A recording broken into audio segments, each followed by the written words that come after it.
Ho Chi Minh City, April 30. Reuters. Thousands of Vietnamese celebrated the 50th anniversary of the end of the Vietnam War on Wednesday, in what the country's communist leader said was a victory of faith. Celebrations culminated in a grand parade in Ho Chi Minh City with thousands of marching troops and an air show featuring Russian-made fighter jets and helicopters, as Vietnamese waved red flags and sang patriotic songs. The historic anniversary commemorates the first act of the country's reunification on April 30, 1975, when communist-run North Vietnam seized Saigon, the capital of the U.S.-backed South, renamed Ho Chi Minh City shortly after the war in honor of the North's founding leader. It was a victory of faith, and also of justice over tyranny, To Lam, Vietnam's Communist Party chief and the country's top leader, said on Wednesday, citing one of Ho Chi Minh's mottos, "Vietnam is one, the Vietnamese people are one. Rivers may dry up, mountains may erode, but the truth will never change." The fall of Saigon, about 2 years after Washington withdrew its last combat troops from the country, marked the end of a 20-year conflict that killed some 3 million Vietnamese and nearly 60,000 Americans, many of them young soldiers conscripted into the military. Communist troops rolled into the South Vietnamese capital virtually unopposed, to the great relief of the population which had feared a bloody last-minute battle, said a cable from one of the Reuters reporters in the city on the day it fell. The cable described the victorious army as made up of formidably armed troops in jungle green fatigues but also of barefoot teenagers. Those events were seared into many memories by the images of U.S. helicopters evacuating some 7,000 people, many of them Vietnamese, as North Vietnamese tanks closed in.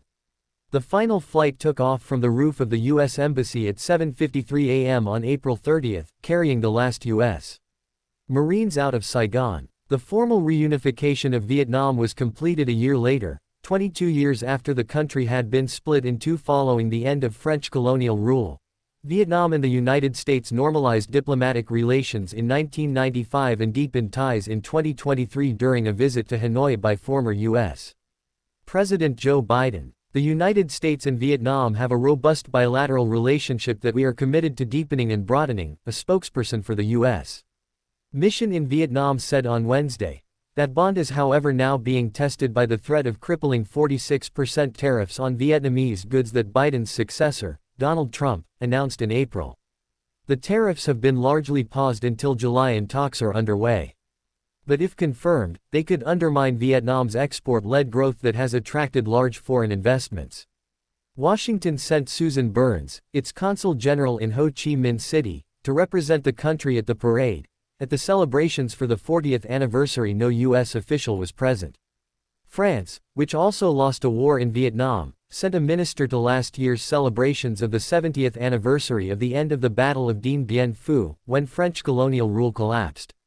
While Hanoi has re-established relations with the United States, it has maintained close ties with Russia, which is its top supplier of weapons. At the celebrations for the 40th anniversary, no U.S. official was present. France, which also lost a war in Vietnam, sent a minister to last year's celebrations of the 70th anniversary of the end of the Battle of Dien Bien Phu, when French colonial rule collapsed.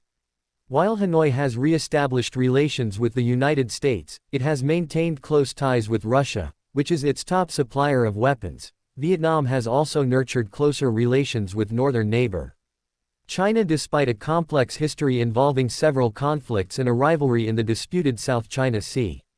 China is now a major investor in its economy and the source of many of the components that are used in products that are then exported to the U.S.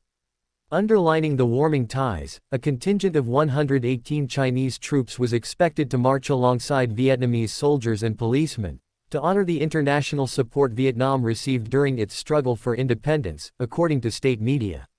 Reporting by Minh Nguyen, Tin Nguyen in Ho Chi Minh City, Francesco Garacio in Hanoi. Additional reporting by Phuong Nguyen, editing by Kate Mayberry and Michael Perry.